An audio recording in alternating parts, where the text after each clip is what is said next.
Dear friends, welcome to Biblical Parivartana.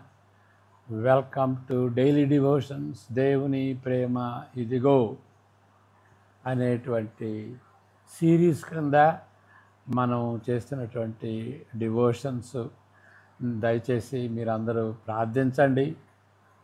ఇది అందరికీ చెందింది, బైబిల్ అందరికీ చెందింది. అందరూ మనం ధ్యానించుకోవాలి. సృష్టికర్త అయినటువంటి దేవుడు ప్రేమతో ఇచ్చినటువంటి యొక్క ఖజానా, బైబిల్ ఒక ఖజానా, తనను తాను ప్రత్యక్షపరచుకున్నటువంటి ఖజానా. అది దేవుని మాటలు చులకనగా తీసుకోకూడదు. ధ్యానిస్తూ పఠిస్తూ దానిలో ఉన్నటువంటి అర్థాన్ని తెలుసుకుని అప్పుడు మన జీవితాలకి అన్వయించుకోవాలి అనేటువంటి ఉద్దేశంతో ఈ ధ్యానాలు ఉంటున్నవి. అంటే మనం విధేయత చూపించాలి దేవుని వాక్యానికి. దాని అర్థం ఏంటో తెలుసుకోకుండా విధేయత ఎట్లా చూపించుతాం? అది యూదులకి ముందు ఇవ్వబడింది. మరి అది యూదులకి వర్తించేదా, లేకపోతే శిష్యులకి వర్తించేదా, మనకు కూడా వర్తిస్తుందా? ఏ విధంగా వర్తిస్తుంది? పాత నిబంధన మరి క్రొత్త నిబంధన, పాత నిబంధన మనకెట్లా వర్తిస్తుంది? ఈ ప్రశ్నలన్నీ ఉంటాయి అన్నమాట. వీటన్నిటిని దృష్టిలో పెట్టుకుని వేటిని గూర్చి మనం ధ్యానించాలి, మనకు వర్తించేటువంటిది ఏంటి అనేటువంటి విషయాలు ఇవి. కాబట్టి మనం చులకనగా దేవుని వాక్యాన్ని తీసుకొనకూడదు. దీనికి సంబంధించినటువంటి వాటిలో నేను ఏదన్నా దోషం చెబితే మీరు కరెక్ట్ చేయండి. ప్రశ్నలుంటే అడగండి. అప్లికేషను ఏదన్నా మీరు దాన్ని పంచుకోవాలనుకుంటే దాన్ని పంచుకోండి. కాబట్టి ఈ విధంగా బైబిల్ అండర్స్టాండింగ్లో మనందరం కలిసి ఎదుగుదాం. ఈ దినాన మార్చి 26కు చెందినటువంటి యోహాను 16వ అధ్యాయాన్ని ధ్యానించుకుందాం. రేపటి దినాన మార్చి 27న యోహాను పత్రిక 17వ అధ్యాయం. ఇవాళ 16, రేపు 17వ అధ్యాయం. ముఖ్యంగా 20, 23 వచనాలు. ఏకమై ఉండునట్లు యేసు ప్రభువు హై ప్రీస్ట్లీ ప్రేయర్ అంటారు కదా, ఆ విధంగా ప్రార్థన చేశాడు. మన నిమిత్తమై మనందరం ఏకంగా ఉండాలి, విశ్వాసులందరూ ఏకంగా ఉండాలి. అంటే ఈ ఎక్యుమెనికల్ మూవ్మెంట్ ద్వారా యేసు ప్రభు యొక్క ప్రార్థన నెరవేరుతుందా అని అనుకోవచ్చా? ఆ విషయాలు రేపు చెప్పుకుందాం. ఇప్పుడైతే పరిశుద్ధాత్మ దేవుని గురించి మరి యేసు ప్రభు 7వ వచనంలో ఏమంటాడంటే, నేను వెళ్ళిపోతేనే తప్ప పరిశుద్ధాత్మ దేవుడు రాడు, నేను వెళ్ళిపోవటం మీకు మేలు అని చెబుతాడు. ఈ విషయాలని మనం ధ్యానించుకుందాం. అంతకుముందు ప్రార్థన చేసుకుందాం. May the words of my mouth and the meditation of our hearts be pleasing in thy sight, our rock and redeemer. Amen. యోహాను సువార్త 16వ అధ్యాయం మనం 14 వచనాల దాకా చదువుకుందాం. యోహాను 16, 1 నుండి 14. మీరు అభ్యంతరపడకుండా ఉండవలెనని ఈ మాటలు మీతో చెప్పుతున్నాను. వారు మిమ్మును సమాజ మందిరములలో నుండి వెలివేయబడుదురు. మిమ్మును చంపు ప్రతివాడు తాను దేవునికి సేవ చేయున్నాడని అనుకోను కాలము వచ్చుచున్నది. వారు తండ్రిని నన్నును తెలుసుకొనలేదు గనుక ఇలాగు చేయుదురు. అవి జరుగు కాలము వచ్చినప్పుడు నేను వాటిని గూర్చి మీతో చెప్పితినని మీరు జ్ఞాపకము చేసుకొనులాగున ఈ సంగతులు మీతో చెప్పుతున్నాను. నేను మీతో కూడా ఉంటిని గనుక మొదటనే వీటిని మీతో చెప్పలేదు. ఇప్పుడు నన్ను పంపిన వాని యొద్దకు వెళ్ళుచున్నాను, నీవు ఎక్కడికి వెళ్ళుచున్నావని మీలో ఎవడునూ నన్ను అడగలేదు. కానీ నేను ఈ సంగతులు మీతో చెప్పినందున మీ హృదయము దుఃఖముతో నిండి ఉన్నది. అయితే నేను మీతో సత్యము చెబుతున్నాను, నేను వెళ్ళిపోవుట వలన మీకు ప్రయోజనకరము. నేను వెళ్ళని ఎడల ఆదరణకర్త మీ వద్దకు రాడు. నేను వెళ్ళిన ఎడల ఆయనను మీ వద్దకు పంపుదును. ఆయన వచ్చి పాపమును గూర్చియు నీతిని గూర్చియు తీర్పును గూర్చియు లోకమును ఒప్పుకొనజేయను. లోకులు నా యందు విశ్వాసం ఉంచలేదు కనుక పాపమును గూర్చియు నేను తండ్రి యొద్దకు వెళ్ళుట వలన మీరిక నన్ను చూడరు కనుక నీతిని గూర్చియు ఈ లోకాధికారి తీర్పు పొంది ఉన్నాడు గనుక తీర్పును గూర్చియు ఒప్పుకొనజేయను. నేను మీతో చెప్పవలసినవి ఇంకనూ అనేక సంగతులు కలవు, కానీ ఇప్పుడు మీరు వాటిని సహింపలేరు. అయితే ఆయన అనగా సత్య స్వరూపి అయిన ఆత్మ వచ్చినప్పుడు మిమ్మును సర్వసత్యములోనికి నడిపించును. ఆయన తనంతట తానే ఏమీ బోధింపక వేటిని వినునో వాటిని బోధించి సంభవింపబోవు సంగతులను మీకు తెలియపరచును. ఆయన నా వాటిలోనివి తీసుకొని మీకు తెలియజేయను గనుక నన్ను మహిమపరచును. తండ్రికి అంతవరకు ఆపుకుందాం. ఇక్కడ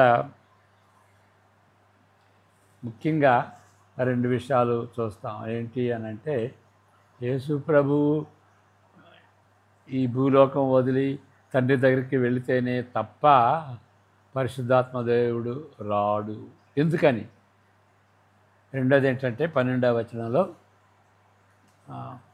మీరు ఇప్పుడు చెబితే మీరు గ్రహించుకోలేరు కాబట్టి చెప్పను. ఈ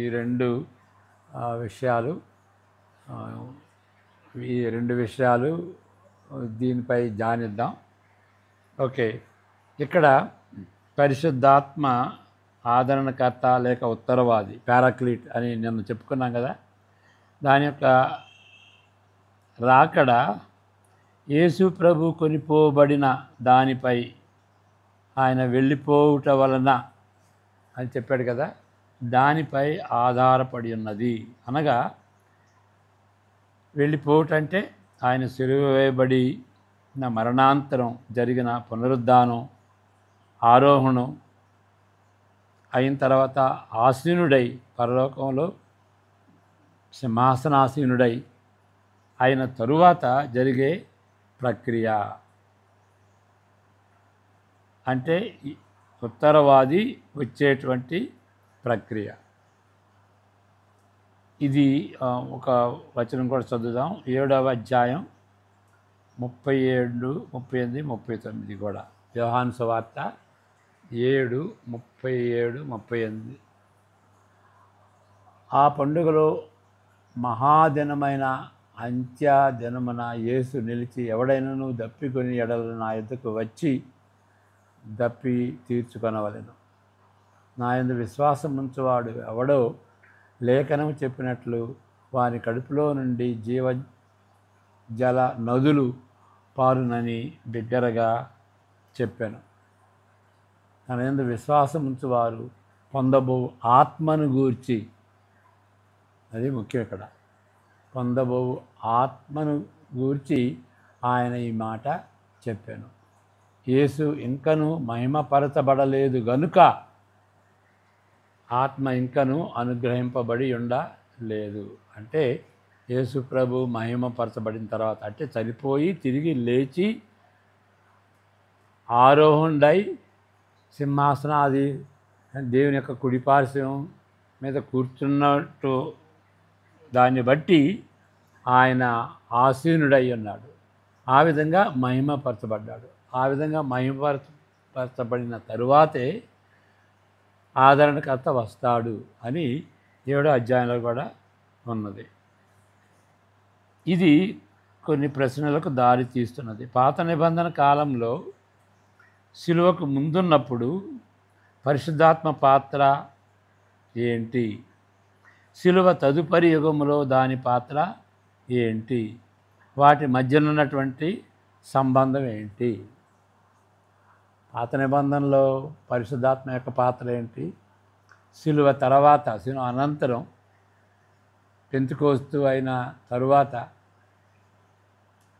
పరిశుద్ధాత్మ యొక్క పాత్ర ఏంటి అనేటువంటి ప్రశ్న. జాగ్రత్తగా పరిశీలించుటకు ఇది యోగ్యమైన ప్రశ్న. మరి అయితే ఆ టాపిక్ని ఇక్కడ మనం కవర్ చేయట్లే. అయితే ఇప్పుడు యోహాను పరిశుద్ధాత్మ పాత్రను గురించి నొక్కి చెప్పుతున్న సత్యాన్ని స్పష్టంగా గ్రహించాలి. ఇక్కడ 15వ అధ్యాయంలో యేసుప్రభువుని గూర్చి ఆదరణకర్త సాక్ష్యం ఇస్తాడని మనం ఇంతకుముందు చదువుకున్నాం, మరలా చదువుదాం. పరిశుద్ధాత్మ దేవుడు వచ్చినప్పుడు అక్కడ ఆయన సాక్ష్యం ఇస్తాడు యేసుప్రభుని గూర్చి. తండ్రి యొద్ద నుండి మీ యొద్దకు నేను పంపబో ఆదరణకర్త అనగా తండ్రి యొద్ద నుండి బయలుదేరు సత్యస్వరూపి అయిన ఆత్మ వచ్చినప్పుడు ఆయన నన్ను గూర్చి సాక్ష్యమిచ్చును. మీరు మొదటి నుండి నా యొద్ద ఉన్నవారు కనుక మీరును సాక్ష్యమిత్తురు. కాబట్టి అది సాక్ష్యం యొక్క ప్రధాన భారం పరిశుద్ధాత్మపై బడి ఉన్నది. అంటే యేసుక్రీస్తుకి ఆయన గురించినటువంటి సాక్ష్యం పరిశుద్ధాత్మ యొక్క ప్రథమైనటువంటి భారం. ఏదో రీతిగా మనల్ని వాడుకోవచ్చు, లేకపోతే డైరెక్ట్గా చేయొచ్చు, పరిస్థితులను వాడుకోవచ్చు. కానీ పరిశుద్ధాత్మ చేసేటువంటి పని అది యేసు ప్రభువుకి సాక్ష్యంగా ఉండేటట్టుగా. పాపమును గూర్చి, నీతిని గూర్చి, తీర్పును గూర్చి ప్రపంచంలో ఉన్నటువంటి ప్రజలను ఈ ఆలోచనకర్త ఒప్పింపజేస్తాడు.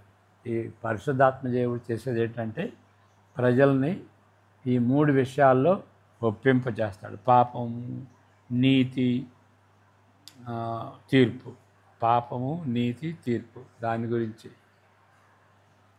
అంటే వాళ్ళు అర్థం చేసుకునేటట్టుగా, అంగీకరించినా అంగీకరించపోయినప్పటికీ వాళ్ళు అర్థం చేసుకునేటువంటి రీతిగా పరిశుద్ధాత్మదేవుడు మరి సాక్ష్యం ఇస్తాడు. అది యోహాను సువార్త 16:8-11లో మనం చదివాం. ఈ వాక్య భాగంలో వివరించబడింది. దీనికి కారణం ఏంటి అని అంటే తండ్రి దగ్గరకు యేసు ప్రభు తిరిగి వెళ్ళినందున ఆయన స్వయంగా ఒప్పింపజేసే పాత్రను ఆయన ఇక నిర్వచించడు. కాబట్టి అది ఆ యొక్క పరిచర్య పాపమును గూర్చి, నీతిని గూర్చి, తీర్పును గూర్చి ప్రజలను ఒప్పింపజేసేటువంటి పరిచర్య యేసుప్రభు ఉండడు. కాబట్టి పరిశుద్ధాత్మదేవుడు కొనసాగిస్తాడు. ఇక్కడ ఇది ఎవరికి చెబుతున్నాడు అనేటువంటి ప్రస్తావన. ఇక్కడ 15వ అధ్యాయం 26-27లో మనం చూసినటువంటి రీతిగా పరిశుద్ధాత్మ దేవుడు యేసు ప్రభువుని గూర్చి సాక్ష్యం ఇస్తున్నాడు. ఓకే, అది 16:8-11లో పాపమును గూర్చి ఒప్పుదల యొక్క క్రీస్తు పాత్రను పరిశుద్ధాత్మ కొనసాగిస్తున్నది. ఇప్పుడు మనం చదువుకున్నాం కదా. మరి అంటే పాపమును గూర్చి, నీతిని గూర్చి, తీర్పును గూర్చి పరిశుద్ధాత్మదేవుడు కొనసాగిస్తాడు. మరి 16, 12, 15 నుండి చివరి రాత్రి భోజనంలో పాలి భాగస్థులుగా ఉన్న వారికి క్రీస్తుని గూర్చి బోధిస్తూ ఆయనకు పరిశుద్ధాత్మ మహిమ తెచ్చిన ఎడల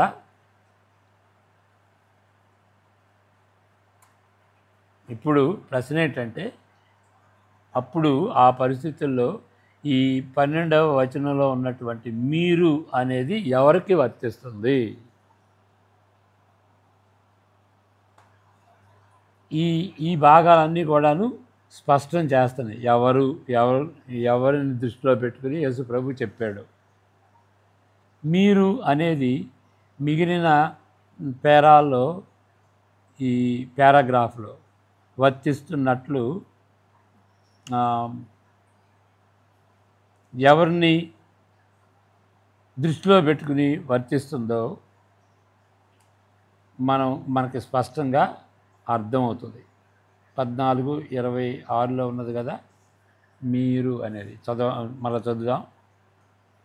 14:26లో అంతకుముందు మనం చూసాం, మరలా చూస్తాం. ఆదరణకర్త అనగా తండ్రి నా నామమున పంపబోవు పరిశుద్ధాత్మ సమస్తమును మీకు బోధించి నేను మీతో చెప్పిన సంగతులన్నిటినీ మీకు జ్ఞాపకం చేయను. ఇప్పుడు మీరు ఎవరు? అది ప్రశ్న. మీకు బోధించి మీకు జ్ఞాపకం చేయును అనేటువంటిది. ఆ మీకు అనేది ఎవరు అనంటే శిష్యులకి, ఒరిజినల్గా ఉన్నటువంటి ఆ 12 శిష్యులు అనేటువంటి రీతిగా మనం అర్థం చేసుకోవాలి. అంటే ప్రైమరీ గోల్ ఎవరు అంటే శిష్యులు, మనం కాదు. శిష్యులకి అన్నీ నేర్పించి వాళ్ళు రాస్తే అది క్రొత్త నిబంధన అవుద్ది. దాన్ని ఆధారం చేసుకుని మనం దానికి విధేయత చూపించుతాం అన్నమాట. కాబట్టి మీరు అనేది ఎవరికి వర్తిస్తుందంటే యేసు ప్రభు శిష్యులకి, ఒరిజినల్ శిష్యులకి వర్తిస్తుంది. ఏ విధంగా తండ్రికి వేరుగా స్వతంత్రముగా కుమారుడు పనిచేయక తండ్రి ఇచ్చిన మాటలనే కుమారుడు చెప్పునో అదేవిధంగా పరిశుద్ధాత్మ కూడా క్రీస్తుకు వేరుగా స్వతంత్రంగా పనిచేయడు. ఇప్పుడు ఇది ఎందుకు చెబుతున్నాము అని అంటే, పరిశుద్ధాత్మదేవుడు ఎందుకు తర్వాత రావాలి అంటే, ముందొస్తే పని ఉండదు. యేసు ప్రభు మరణ పునరుద్ధానాల గురించి, దానిలో ఉన్నటువంటి అర్థాన్ని గురించి పరిశుద్ధాత్మ చెప్పాలి అంటే యేసు ప్రభు చనిపోయి తిరిగి లేచిన తర్వాత రావాలి. ఎందుకంటే దాని అర్థం పరిశుద్ధాత్మ దేవుడు చెప్పాలి. కాబట్టి క్రీస్తుకు వేరుగా స్వతంత్రంగా పనిచేయడు. ఆయన తనంతట తానేమీ బోధింపగా వేటిని వినును వాటిని బోధించి. కాబట్టి పరిశుద్ధాత్మ దేవుని యొక్క కార్యం ఏంటంటే దాన్ని బోధించాలి. 13వ వచనం, 16, 13. అయితే ఆయన అనగా సత్యస్వరూపైన ఆత్మ వచ్చినప్పుడు మిమ్మును సర్వసత్యములోనికి నడిపించును. ఆయన తనంతట తానే ఏమీ బోధింపగా వేటిని వినునో వాటిని బోధించి సంభవింపబోవు సంగతులను మీకు తెలియజేయను. ఇక్కడ పోలిక ఏంటి అంటే, యేసు ప్రభు తండ్రి విన్నటువంటి వాటిని ఏ విధంగా చేస్తాడో వాటినే ఎందుకు చేస్తాడో, వాటిని తప్ప వేరే ఎందుకు చేయడు, తండ్రి చెప్పినటువంటి సర్వస్వాన్ని ఏ విధంగా చేస్తాడో అదేవిధంగా యేసు ప్రభు చెప్పిన దాన్ని, యేసు ప్రభు బోధించిన దాన్ని, దానిలో ఉన్నటువంటి అర్థాన్ని జ్ఞాపకం చేస్తూ దానిలో ఉన్నటువంటి అర్థాన్ని చెప్పేది పరిశుద్ధాత్మ దేవుడు.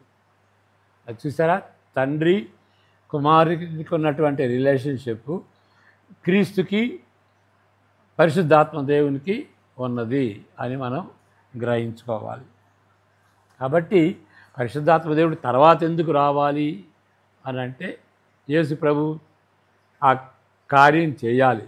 ఆయన మరణించాలి, తిరిగి లేవాలి, ఆరోహణ అవ్వాలి, మరి మహిమపరచబడాలి. అప్పుడు ఆయన వస్తాడు. 14వ వచనం కూడా చదువుదాం. ఆయన నా వాటిలోనివి తీసుకొని, అంటే ఆయన చేసినటువంటి కార్యాలను వాటిలోనివి తీసుకొని మీకు తెలియజేయను గనుక నన్ను మహిమపరుతాను. ఆ విధంగా పరిశుద్ధాత్మదేవుడు కుమారుణ్ణి మహిమపరుస్తాడు. కుమారుడు తండ్రిని ఏ విధంగా మహిమపరుస్తాడో, తండ్రి కుమారుణ్ణి ఏ విధంగా పరుస్తాడో ఆ విధంగా పరిశుద్ధాత్మ యేసు ప్రభుని మహిమపరుస్తాడు.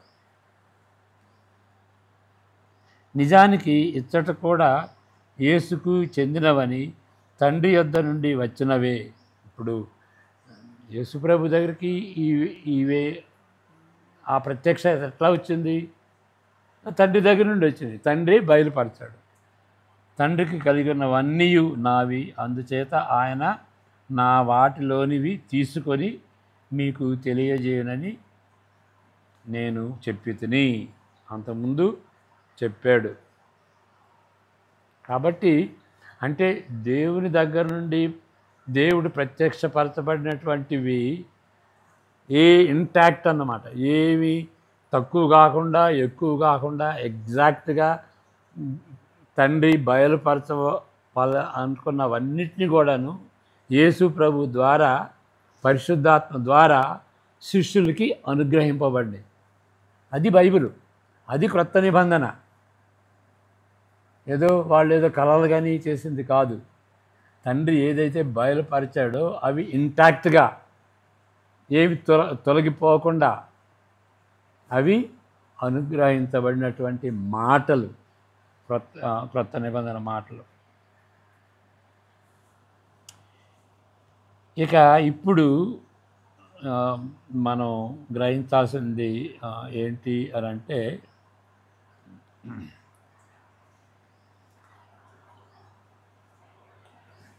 యేసుక్రీస్తు స్వయంగా తనను గూర్చి కానీ తన మిషన్ గురించి కానీ అన్నింటినీ శిష్యులకు చెప్పుకొనుటకు గల కారణము వారు వాటిని భరించుటకు శిష్యులు సిద్ధపడి లేరు. ఇక్కడ శిష్యులకు చెప్పు కొనకుండుటకు ఎందుకు చెప్పలేదు? అంతకుముందు కొనకుండుటకు అక్కడ యేసుప్రభు ఎందుకు చెప్పలేదు? ఇప్పుడు కూడా చెప్పలేదు. ఇప్పుడు కూడా అన్ని విషయాలు చెప్పలా. పరిశుద్ధాత్మ దేవుడు వచ్చినప్పుడు ఈయన చెప్పాలనుకున్నవి అప్పుడు చెబుతాడు. ఎందుకని? ఇప్పుడు వాళ్ళు సిద్ధంగా లేరు. ఏ విధంగా సిద్ధంగా లేరు అనేటువంటి విషయం. రాజైన మెస్సయ్య, శ్రమసేవకుడైన మెస్సయ్యగా ఆ రెండు కలిపి వారి ఆలోచనలో పొందుగూర్చుకునే స్థితిలో లేరు. శిష్యులే కాదు, ఈ విశ్వాసులు, ఈ ఇశ్రాయేలీలు కూడా వాళ్ళు రెడీగా లేరు. మెస్సయ్య వస్తాడు, దేవుడు మెస్సయ్యని పంపిస్తాడు. ఆయన దావీదు కుటుంబంలో పుడతాడు. పుట్టి ఏం చేస్తాడు? ఆయన విజయం సాధిస్తాడు. వాళ్ళ పక్షాన విజయం సాధిస్తాడు.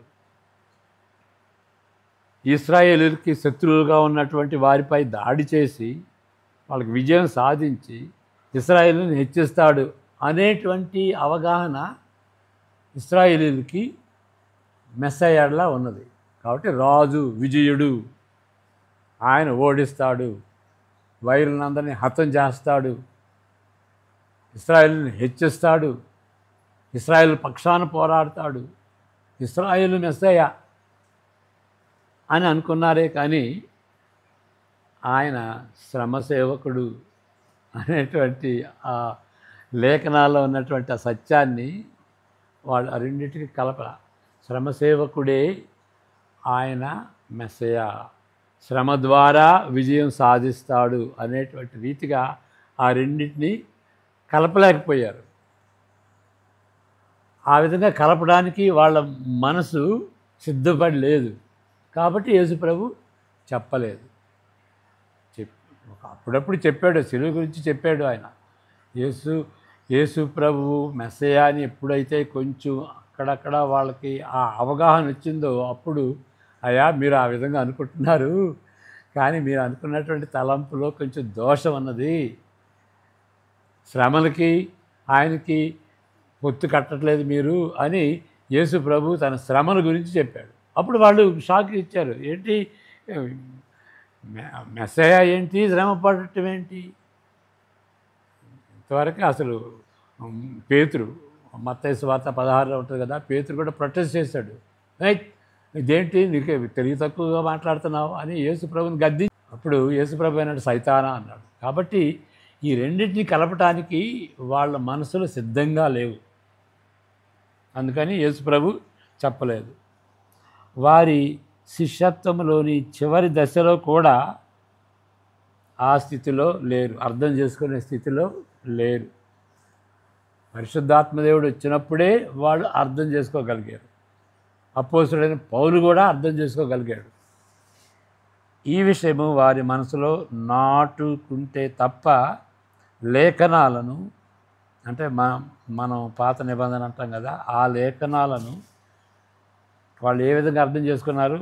రాజకీయపరమైన రాజ్య ఆకాంక్షలను బట్టి ఆ రెండింటిని జంట చేసి కలిపేటువంటి ఆ ఆలోచన వారికి లేదు.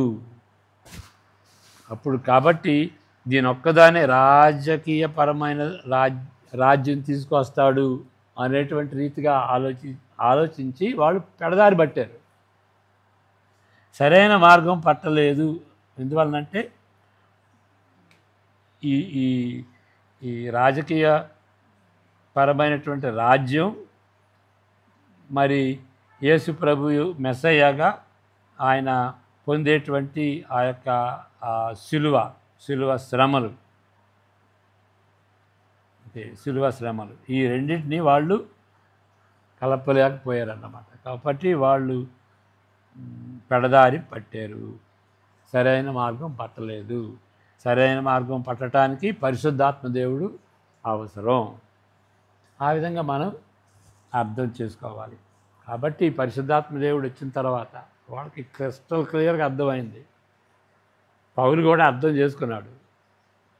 వాళ్ళు మీరు చంపినటువంటి యేసు ప్రభువుని దేవుడు లేపాడు అని చెప్పగలిగారు అన్నమాట. ఆయనే మెస్సయ్య. ఇప్పుడు యేసు ప్రభు మెస్సయ్య అని నమ్మటం అది చాలా, ఆ దినాల్లో పరిశుద్ధాత్మ రాకముందు అసాధ్యం. పరిశుద్ధాత్మ వచ్చినప్పుడు కూడాను వాళ్ళు నమ్మలేదు. కానీ కొంతమంది నమ్మారు, వాళ్ళే క్రైస్తవులు. యోహాను సువార్త ఎందుకు రాయబడింది? నజరేయుడైన యేసు దేవుడు పంపించినటువంటి క్రీస్తు అని నమ్మటానికి. ఆయన శిలువలో చనిపోయాడు, అవును. దాని ద్వారానే ఆయన మరి మెస్సయ్యగా అనిపించుకున్నాడు. కాబట్టి ఆయన మెస్సయ్యని నమ్మినప్పుడు నమ్మి నిత్యజీవం పొందాలి. కాబట్టి ఈ విషయాలను మనం గ్రహించుకోవాలి. మనం ప్రార్థన చేసుకుందాం.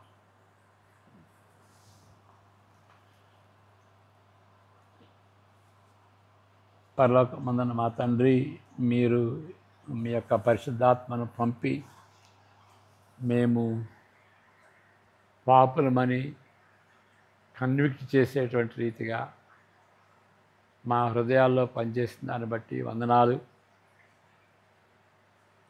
ఆయన మరణాన్ని బట్టి మేము నీతిమంతులుగా తీర్చబడటం, మరణ పునరుద్ధానాలను బట్టి ఆయన మా పక్షాన ఆయన మరణించాడనేటువంటి అవగాహన పరిశుద్ధాత్మ ద్వారా మీరు మాకు ఇచ్చారు. కాబట్టి మా బదులుగా ఆయన చనిపోయాడు కాబట్టి మేము నీతిమంతులుగా తీర్చబడతాం అనేటువంటి ఆ యొక్క అవగాహన ఇచ్చినందుకు, పరిశుద్ధాత్మ ద్వారా ఇచ్చినటువంటి అవగాహనను బట్టి వందనాలు. తీర్పు విషయంలో సైతానుడు ఆ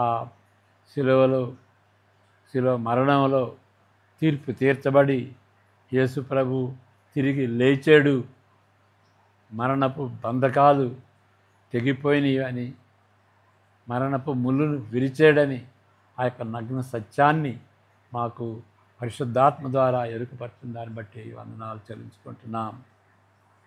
ఆయన మెస్సయా అని వారు తెలుసుకుంటే యోధా నాయకులు సిలువ వేసి ఉండేవాళ్ళు కాదు. అందువల్లనే వాళ్ళు చంపారు. ఆయన చంపటాన్ని బట్టే మాకు రక్షణ వచ్చింది. ఈ యొక్క నగ్న సత్యాన్ని పరిశుద్ధాత్మ ద్వారా మాకు బయలుపరిచిన దాన్ని బట్టి మీకు వందనాలు చెల్లించుకుంటూ మా ప్రభువును రక్షకుడైనటువంటి యేసుక్రీస్తు పేరట ప్రార్థిస్తుంటున్నాం తండ్రి. ఆమెన్. God bless you.